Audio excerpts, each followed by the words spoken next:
all the way up.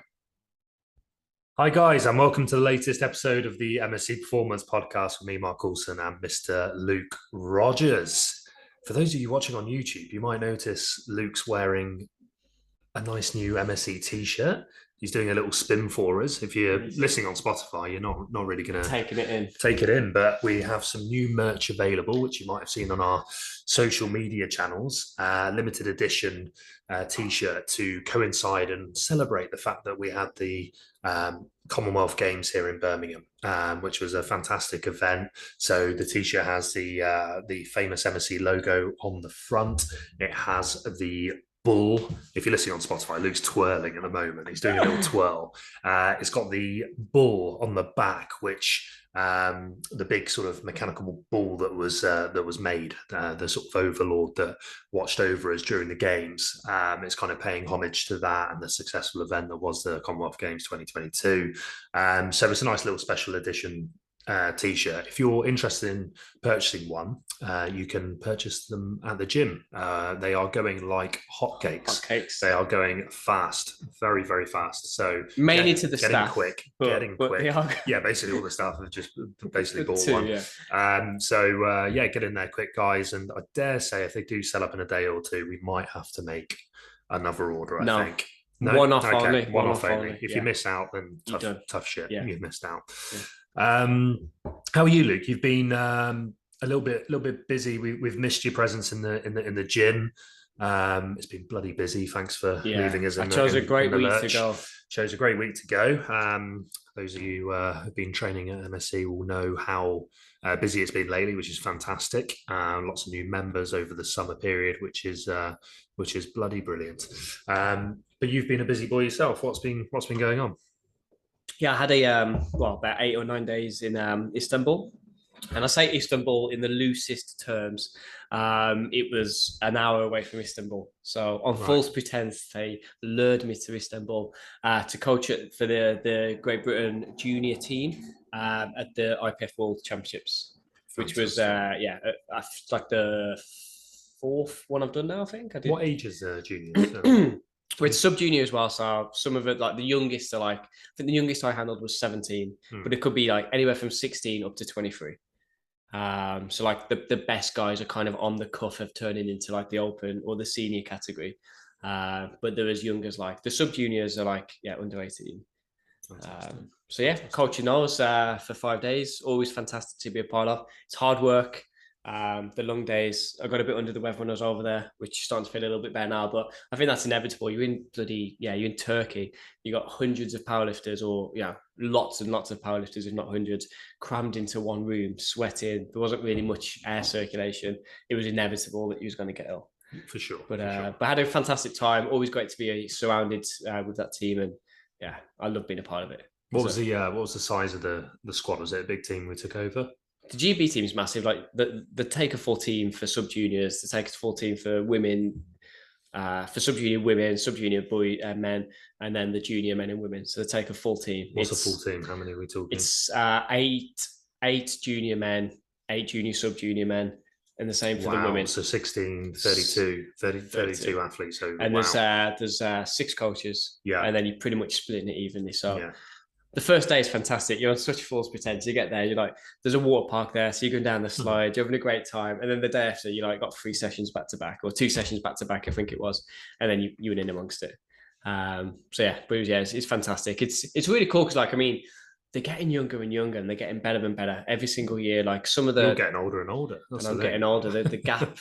It's getting harder. Like the banquet is getting harder every year. It was like 11 o'clock. I was like, I might go home now with Adam. But then, managed to muster the energy to stay for one more. Bloody good. But it's getting harder.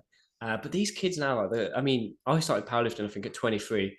There was a guy there called Nonso, who one of the coaches kept calling him Nonce, which I'm not sure how well that went down. But anyway, he deadlifted like 325 at 105, and he's 17. Jeez. And it's funny, as people talk about it now, like he said he's been powerlifting since January, so that's like no time whatsoever. He's obviously got a sporting background, he's obviously done bodybuilding, he's in great shape, but 325 deadlift, broke the world record, and he's 17. It's huge.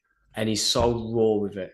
He could be like, the problem with the sub juniors is always the jump from sub junior to junior when you go from being 17 to competing against the 23-year-olds, that 5 years is probably the hardest 5 years to gain back. Because being 23 versus 25, 26, if you've trained all that time, it's not as big of a deal. But going from 17, 18 to then going in the open category, the junior category is super tough.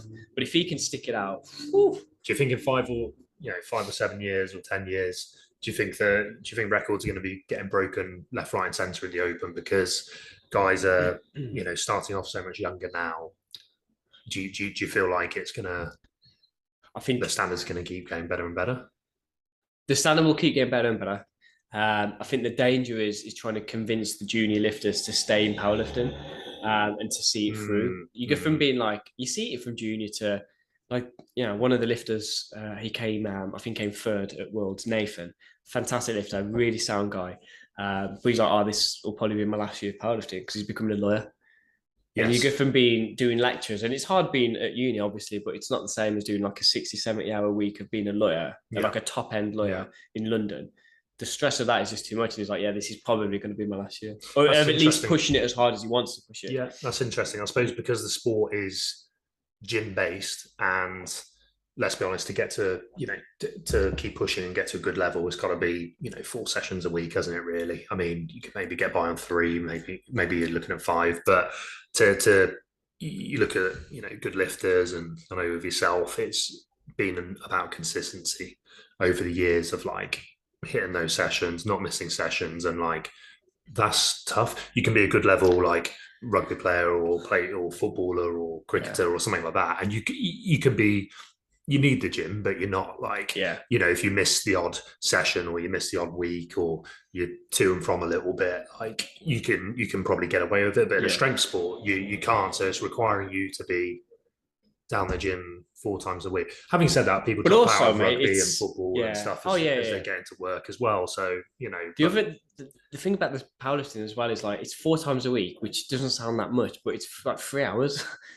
Nathan's lifting more than me. He's deadlifted, every time he deadlifts, it will be over 250. So every time he goes into it takes forever to warm up. He'll be in the gym at least 3 hours. Yeah. So he's got to do that like 3 times during the week and then once on the weekend while doing like mad long days. It's super tough, man. Yes. And I think the guys that then like stick it out into the open, the majority of them have like lower stress jobs or the work as in powerlifting, like they're either a powerlifting coach, or they're doing like a lower stress job, and then they're able to kind of push it on. But these guys that are coming through, some of them are trying to get like these high end jobs, and something has to give. Yeah, no, so it is. That is interesting. Because on the flip, he's got a bit of a rival with a guy called James, who's in the 93 class, and I think if I'm correct, I think he works as like a PT, and he works in a gym. So the difference then, like they're around the same level at the minute, like they're the kind of flipping who's best. Yeah. But in 3 years' time, if James is still working as a PT, it's going to be a lot easier for him to get his sessions in the middle of the day. Yeah, be stringent with his planning and his clients and making sure he's leaving himself that gap to train, and you're already in the gym, so obviously it does make it easier. He's going to be free 2 till 5 probably if he's doing PT stuff. Yeah, so he'll be able to get his sessions in, and then the gap will just get bigger. So I do think the level will keep going up and up. I think the thing that it's just got like books recognized as well, so it's now an official book sport. So that's going to hopefully drive people in. There's more funding. The uni sports gets a little bit bigger, but like the level already is just ridiculous. Like, I don't know how much higher it can keep going up. We just keep finding these kids that can deadlift 325. It's like, fucking hell, man. 325. It's huge. I mean, like anything north of 300, regardless of body weight. Yeah. You always say, and I always agree that, if you can back squat 2, we're maybe not talking elite level powerlifting here, but like it's strong, if you squat 200 kilos, like it's strong. You're very strong. It's strong. Like it doesn't matter what, almost irrelevant at body weight, etc. And like that, I feel like that's the same with deadlift. If you can deadlift three north of 300 kilos, like it's impressive. No questions asked. Yeah, no questions asked. You're strong. Even if you're 130 kilo, 300 deadlift is you're strong. Yeah. So good trip then. Good trip. There's been a rule change as well in powerlifting I've seen, which with the bench press. Do you want to talk us through that? And you think the impacts that's gonna have on the sport, because it's quite a big one, right? It's really interesting actually, because so Gaston, who runs the IPF, he's like he oversees it. And he's been on about this rule for ages. And then every time someone kind of asks it, like officially, they never say anything. So it's been like on the cusp of happening for ages. You hear little whispers, like one of my clients, Andrew, competed at Bench Worlds, and he's like, change is definitely happening. He doesn't say what, but a change is definitely happening. And then another comp, someone else hears a whisper. And there's all these other whispers. And then when I was there, one of the British guys put a post up saying he'd heard Gaston said to one of the Italians, I think it was, that there's going to be a rule change. And then Gaston ran up to me and he's like, "You're British." And I was like, "Yeah, I'm British." He's like, "Someone's put up about the rule change. It's bullshit. Take it down." And I'm like, "Mate, I'm not his dad. Like, what do you want me to do?" He's like, he was going mad. He's like, "You got to take it down. You got to take it down." So I'm like, "Fucking hell, what am I going to do?" So Take it down. Why? Because he'd said that there's going to be a rule change, which 4 days later there was a rule change. But he was saying, "You got to take it down. It's fake news. It's fake news. Take it down." So now it's a message to the bloody head coach for Britain and said, "Look, Gaston's just had a go at me on behalf of this kid. He's like an 18-year-old kid that's just posting for the sake of it." Yeah. And he had to take it down. Wow. And then like, so he's like really adamant that it's not happening, it is happening, blah, blah. And then like a week later, it's announced and it's done. So it's really funny, like there's been whispered of it for ages, but the rule is now that you have to get, in the IPF at least, you can't sit up with your feet on the bench, which people aren't too bothered about because you can change that. Yeah. But the other one is that you have to get your elbows down to a certain depth and it has to be in line with the shoulder. In line with shoulder, yeah. And the awkward part of the minute is no one knows what the shoulder is. Like a couple of clients have sent me videos and it's like, "What do you think?" And like the left arm looks high and the right arm looks about right. It's like, but if you look at this part of the shoulder or the middle or the top of the way where you think the joint is, the bigger your guys might make it a bit more difficult to judge as well. It's going to be hard for the judges, it's right? Super tough. The good thing is that like it is a good thing. Like if you're a bigger guy, you probably haven't got a ridiculous arch, really short arms. So you're probably benching quite low. The main people that's affected are the lightweight categories, and in particular the women. The big archers. The ridiculously big archers, small range of motion. So yeah, like all of a sudden now everyone has to get to a certain depth and the rule starts from January. So then the question is like, do you change your bench press technique now? Or do you like carry on the year if you've got a composite? So I've got out of everyone I train, I think there's one person, maybe Andrew was a little bit borderline, but one person, Rachel in Scotland, she's a fantastic bencher. She benches like 95 at 60 kilos body weight. She's very strong, but high arch, small range of motion. And she was the one that I was a bit like, "Oh, might have to change your technique." Sent over a couple of pictures and it's like, you suddenly realize how asymmetrical people are because everyone's one side touches lower than the other. Yeah. But she's got a comp in November and it's like, do you change it now? And then reduce your bench down by 5 kilos, but you give yourself longer to build up towards the British in March, or do you change it in November? Yes. And I've said, I'd say continue as you are now and then change it in November. Yeah. Because she's also got a chance of doing like maybe Commonwealths. I'm not sure, but that's it. It depends on how important the competition is, I guess, isn't it? But it's from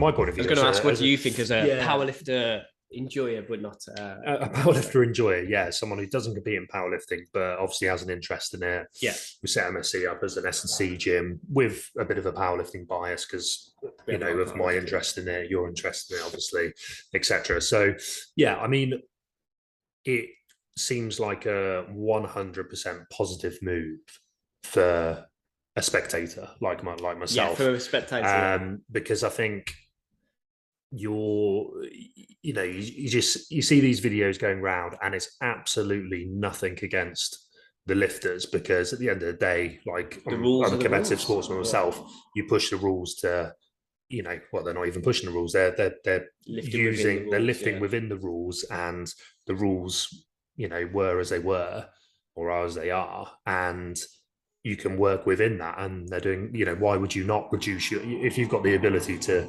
arch your back like that, reduce the range of movement to produce a better number and therefore give yourself a better chance of winning your sport. I'm all for that. Like there's no drama against any of the lifters who do that. And again, being a sportsman myself, you do what you can within the rules. To do the best that you possibly can. But here comes the but.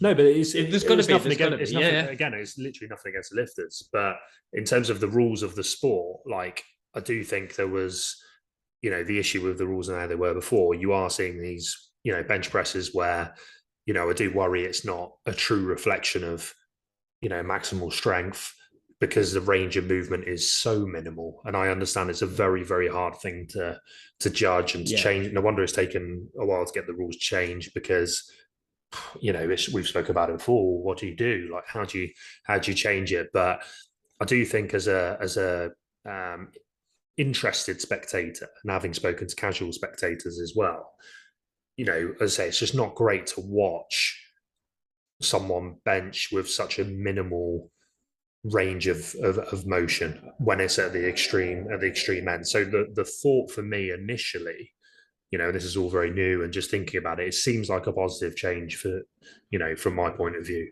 where we're going to see, probably a flatter back, I'd imagine, a greater range of movement, and for me that's just a bit better to watch. It's a bit more representative of like strength through a full pressing range of motion, to be honest. So it sounds positive from my point of view. I think everyone's got their own like individual bias. So I'm going to be coming at it from someone that's fairly flat backed, decent range of motion. Sure. Doesn't affect me in the slightest. It's a positive for me. Nothing will change for you. Nothing changes for me. A couple of my competitors lose a few kilos on the bench, so it's all positive for me. So it's easy for me to say this is fantastic. I can see it from both sides, because then there are arguments the other side, which is I heard someone say that it's a barrier for women getting into the sport, which I'm not sure if it is, because most women entering the sport haven't got this ridiculous arch.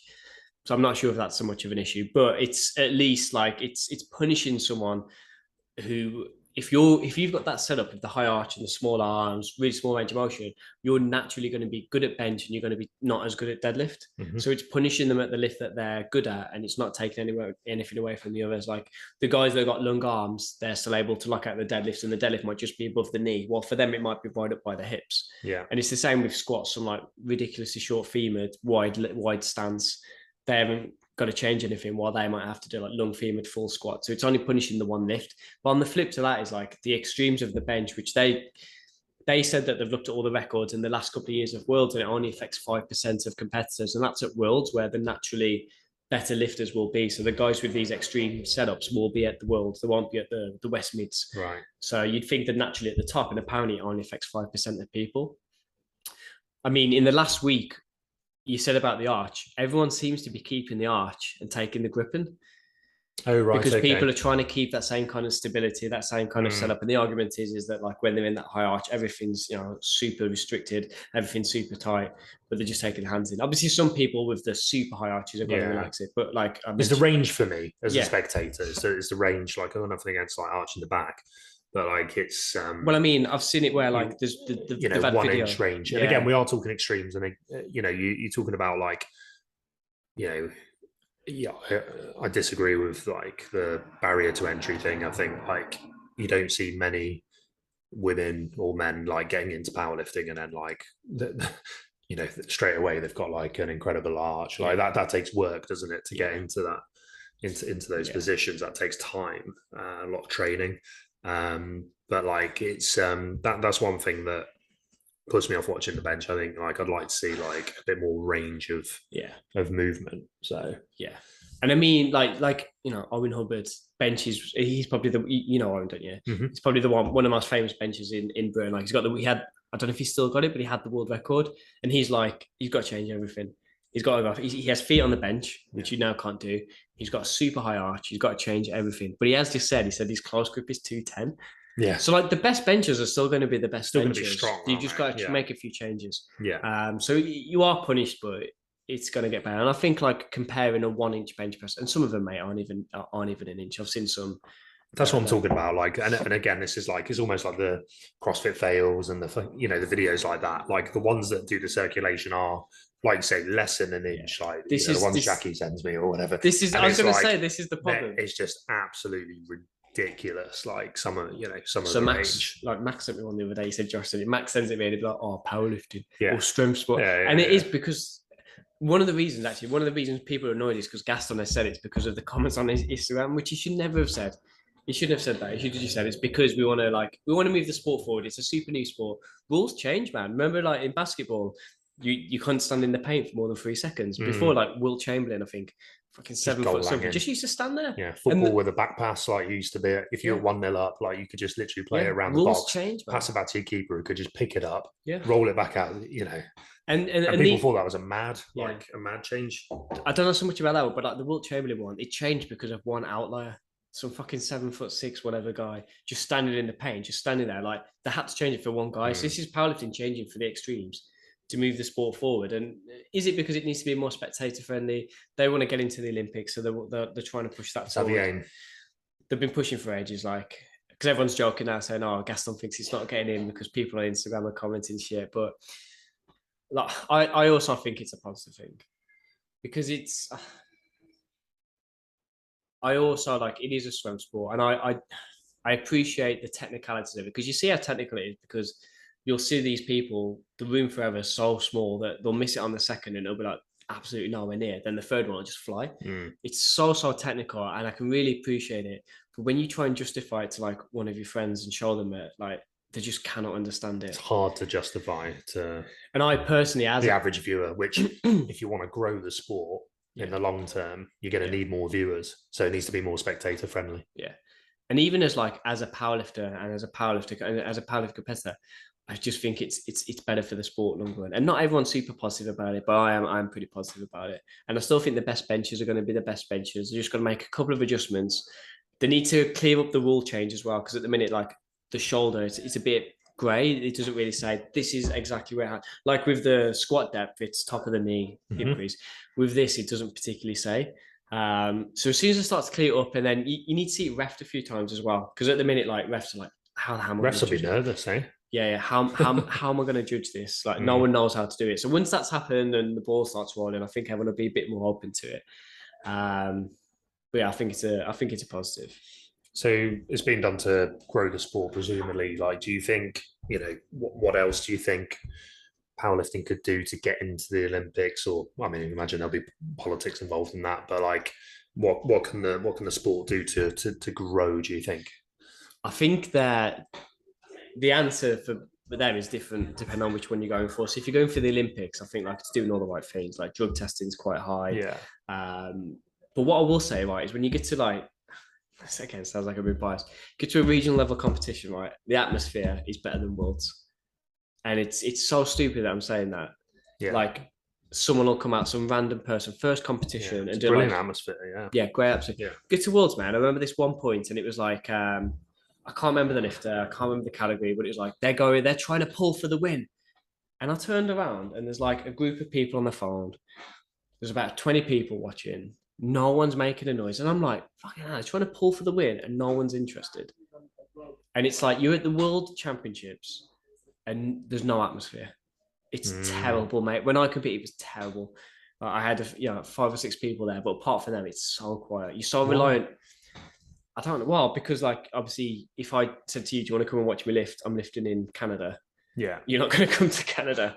It's a push to try and get you to come to Super Training, which is an hour away.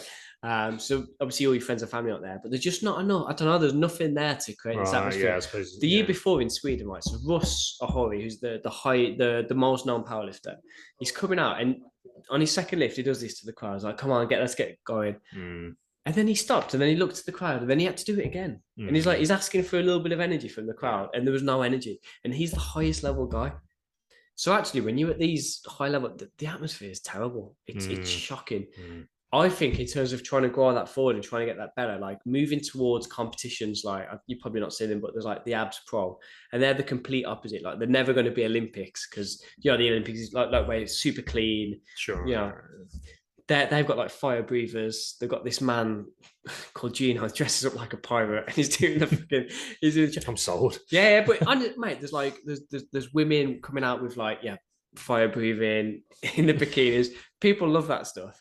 Like it's an incredible spectacle to watch, and then you compare it to Worlds where there's like no one's watching. So I think trying to make it more of a spectacle, because like to me, when I go to these Worlds, like it's fantastic. You've represented your country.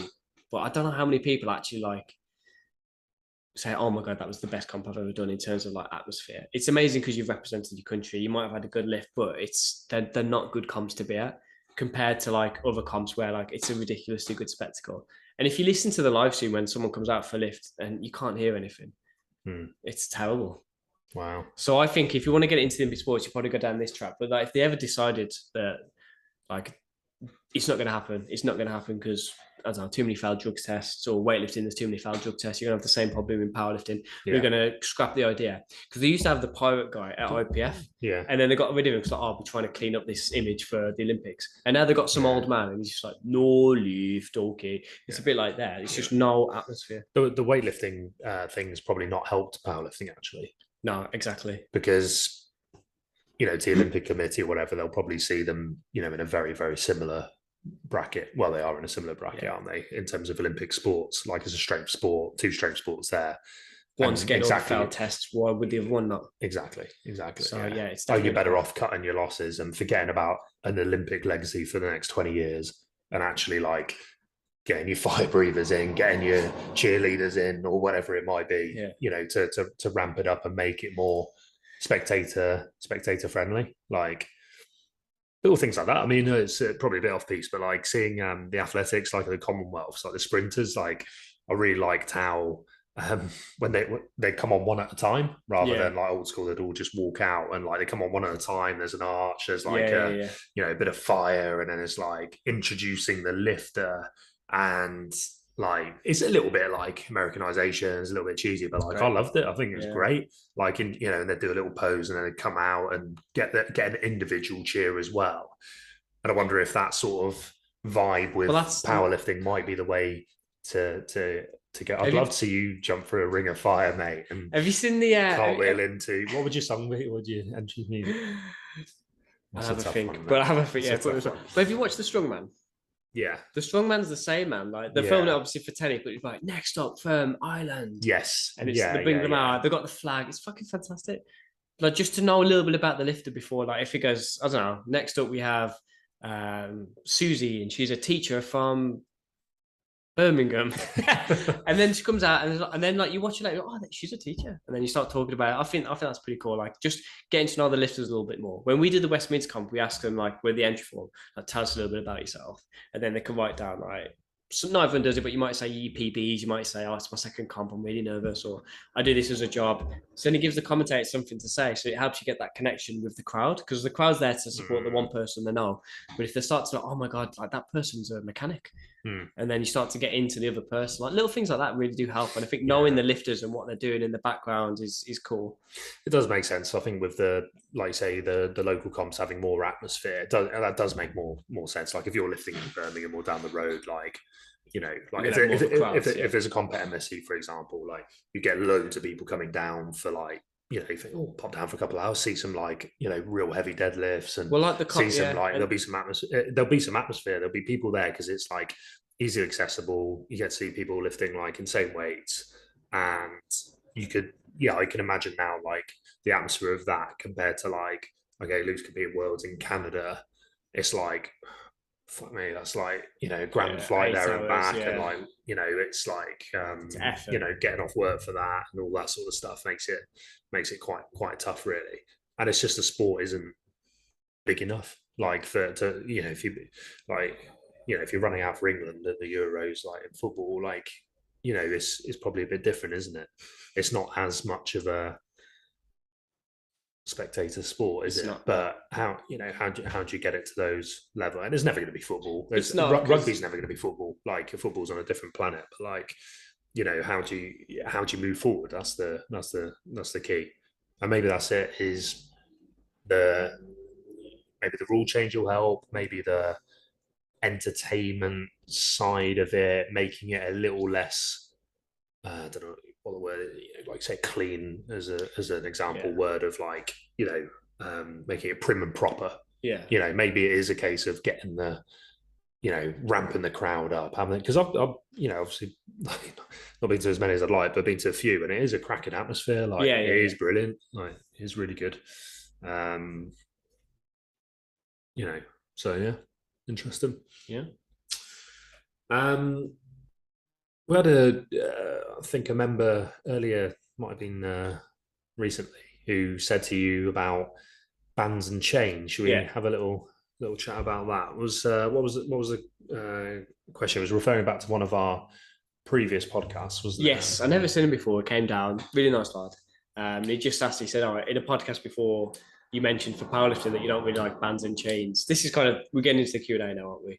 Yeah, pretty much. Yeah, Okay. yeah. So we have a few questions for the Q&A, but the first question was not through the Q&A, but I thought it was worth touching on. And he's like, oh, you did a podcast about a year ago. I can't remember doing it, to be honest, but he said we did it.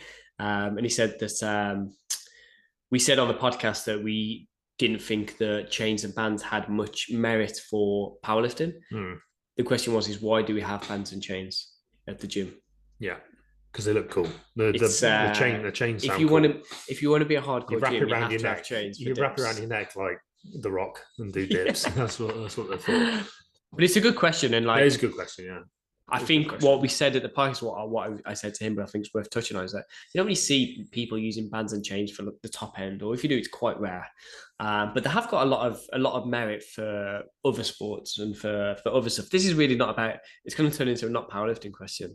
Yeah. Well, we'll go for it briefly. Yeah, sure. Yeah. For some maximal loading, strength speed, or the traditional term strength speed, 50 to 70%, maybe 50 to 80% of your 1 minute max with bands, with chains, accommodating resistance. There's good merit for there's good merit for it. So you're probably looking at a little bit more use for field athletes than you are powerlifters, to be honest. If you're a rugby player and you're doing a banded box squat, for example, there can be some merit to that for sure. Accommodating resistance, definitely the research has shown a lot more favorable for, let's say, power work as opposed to top end strength work. So accelerating through the chain, through the band.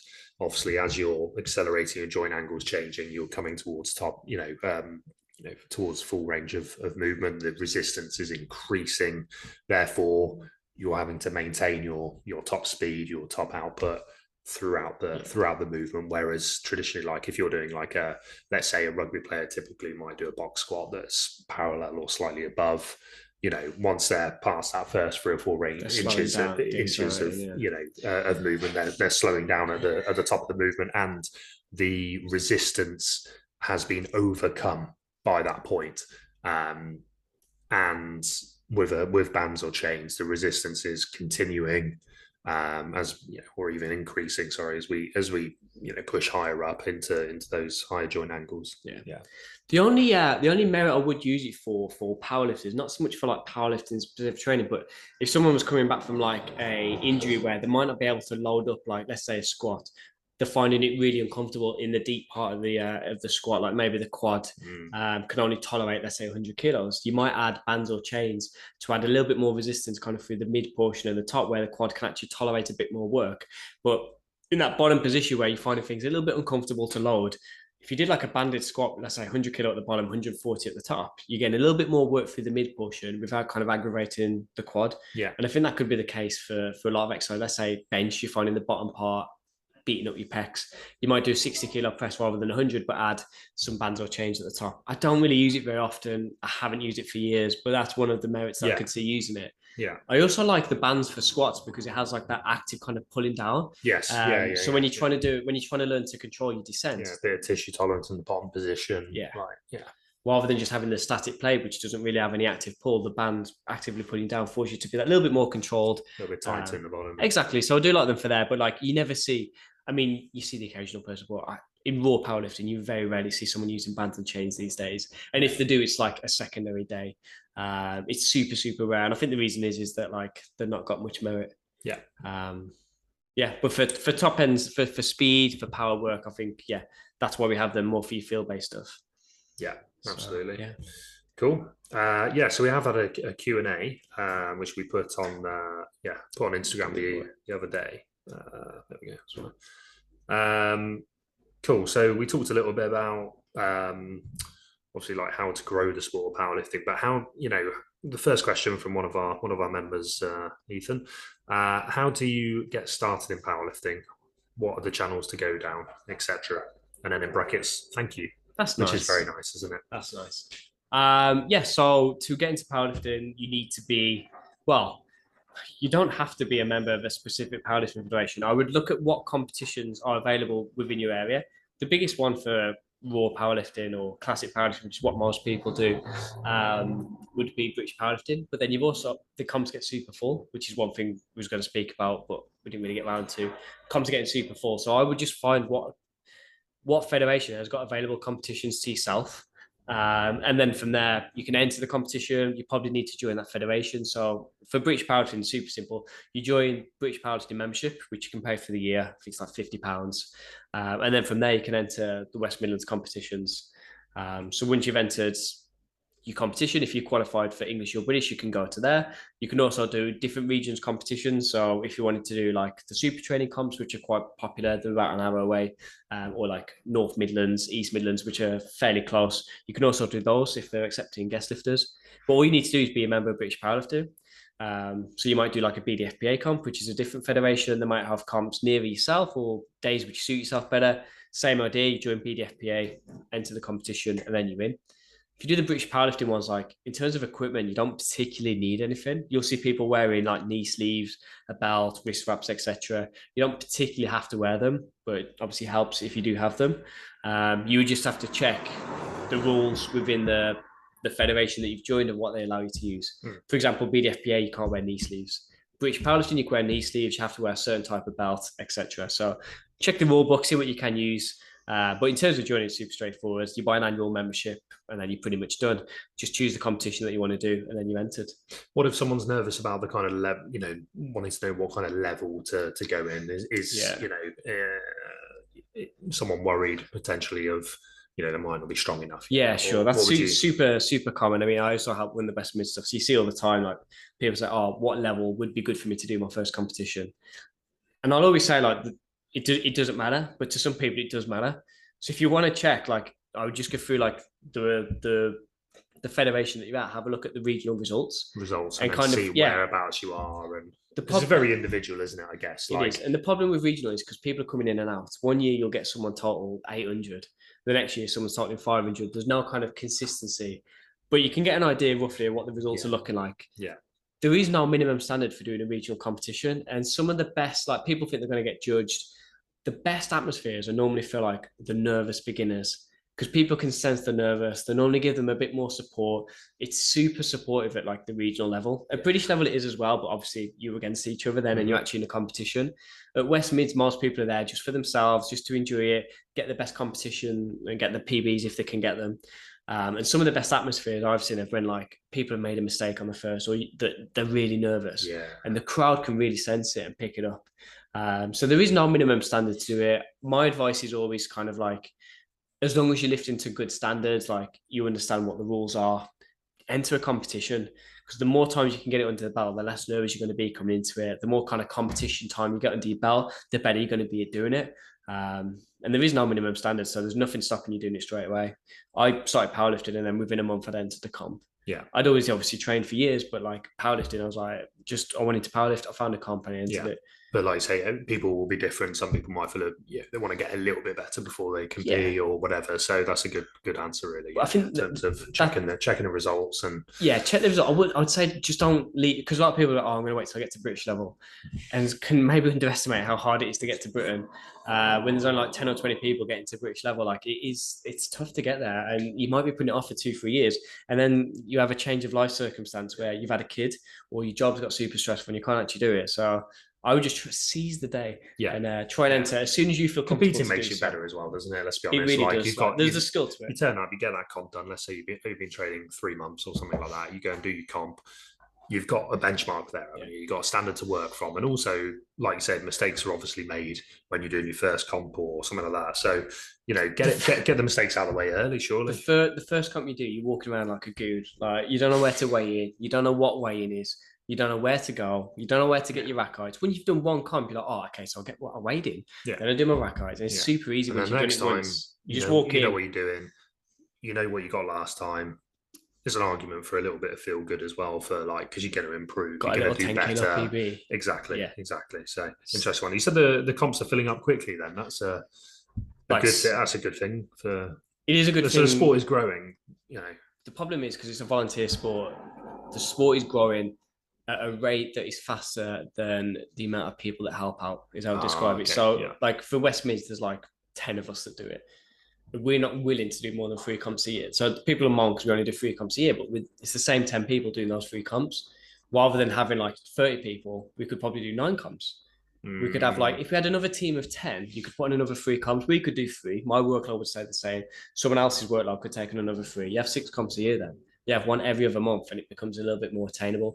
The issue is at the minute, it's in this kind of in-between spot where there's not enough people helping and there's an influx of people. Yeah. Eventually it'll balance out, but at the minute there's a shortage. And there's a supply and demand is... there's more demand than there is supply of comps. And like they're filling out in like 10 minutes. Cool. Let's move on to the next question. This is from Kat. Do you think the IPF will bring in new rules for sumo deadlift next? Yeah. I think so. She said to me that she asked this as a joke, but actually, I think that she's genuinely nervous about it. So Gaston told me that they're getting rid of the sumo deadlift. Oof. No, I can't see the sumo ever of the guy. I don't think it has, like, even though it gets the same amount of hate online, I think still people know that like a sumo deadlift is still tough. Well, I think most people, even though it's technically different, they think that the bench press isn't legit. Sumo is still legit. I don't think they'll ever get rid of the sumo deadlift. I think the one thing that makes sumo, so the one thing that it doesn't affect the IPF, but like the one thing I'm against is they're trying to make the bars more flexible in other feds. So like in the IPF, you use the stiffest Alico bar. It's super difficult to deadlift on. Like there's no giving it whatsoever. But the design, like the Kabuki deadlift bar, you've heard of Kabuki. Yeah. It's like Texas deadlift bars whippy. Yeah. This is ridiculous, Mr. man. Whippy. You see people put, especially sumo, because the hands are closer. So it's closer to where the max pull would be. It's fucking getting to the knees before it's brought to the floor, man. Wow. And it's getting silly. Yeah. I hate it. Stiffer bar. Well, yeah, like, I mean, it's just like, that's where I think sumo gets its bad heat, because they're like, oh, it's hardly moved. But it's because they're doing it on the finger bar. But with an Alico bar, I think that sumo is still credible, and I think it will never get rid of. Okay. We were joking. Just got to make sure it's the right equipment. It's got to be a stiff enough bar. Well, yeah, the problem is like people want to see the records broken. So they want to see numbers. Yeah, so then like refereeing gets slightly weaker. Not in IPF because that's legit, but like there's other feds where they're giving high squats because people want to see the world record broken. They're dead if the bars are getting whippier so that it's easier to pull off the floor. So people want to see the records broken. It's getting a little bit looser. Something to be aware of. I was talking on in Worlds when I first got into powerlifting. There's a thing we used to call lemon fresh powerlifting, and it's going towards lemon fresh now. Where lemon fresh powerlifting was high bar squats, close grip bench press, and conventional deadlifts. Ooh, and now you're forced, like you can't do the super wide thingy. Lemon fresh powerlifting. I'm going to start the lemon fresh powerlifting. What does the name come from?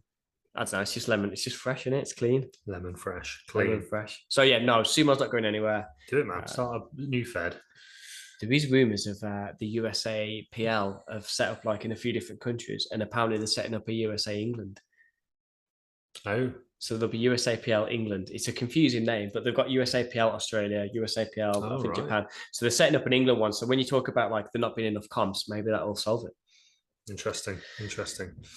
We have a question from Matt who says, make Luke talk about his switch to hook grip. Yeah. Okay. I switched to hook grip to what's the breakfast? I switched to hook grip. Spin on that now. Yeah. I switched to hook grip 2 weeks ago, and it was actually off the back of Worlds.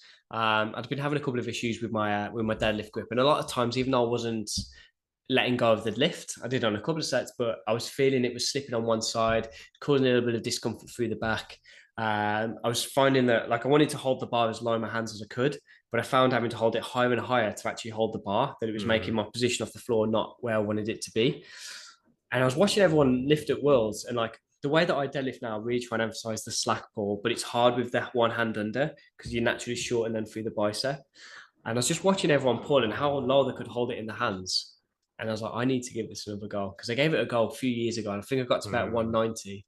The problem is trying to learn a hook grip when you've not done it before. If you're already deadlifting decent numbers, you haven't got the luxury of going in and doing 80 kilos, then 100. Yes. My first session was 240 for 4, and my fucking thumbs were killing.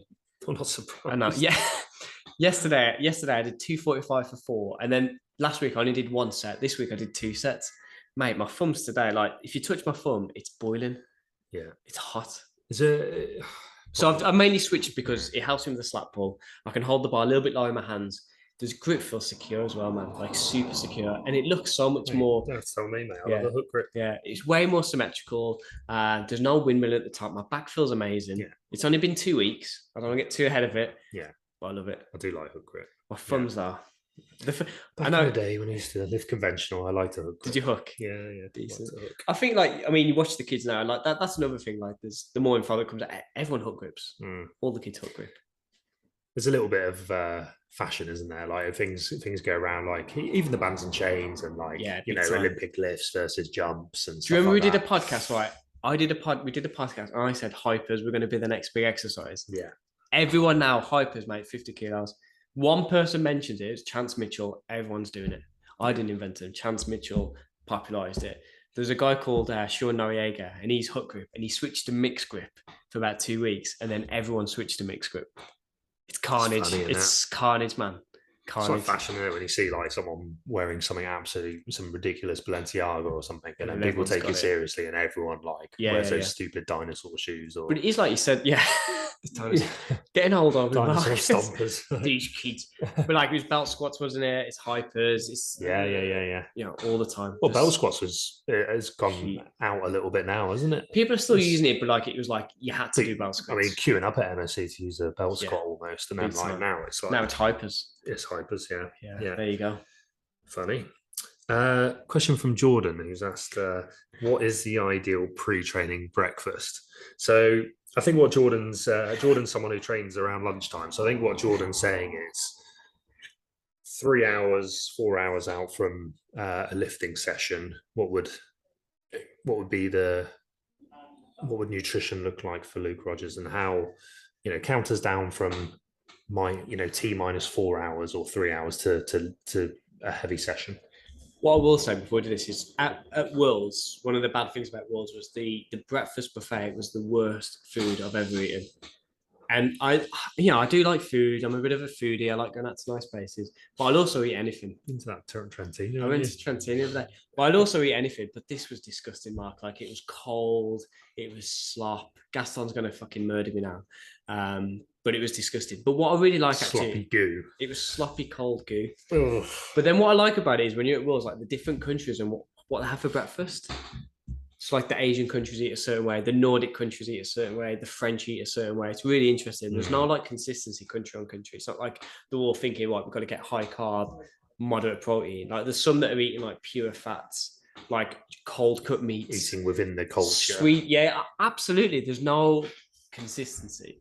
So that's really interesting to me. That's one thing I really like from Worlds. Like sometimes I'm not just in the buffet standing in the corner watching what everyone eats, but I do like to be like, okay, so the Japanese are typically eating this. The Swedish cold cut meats, eggs, fish. Love it.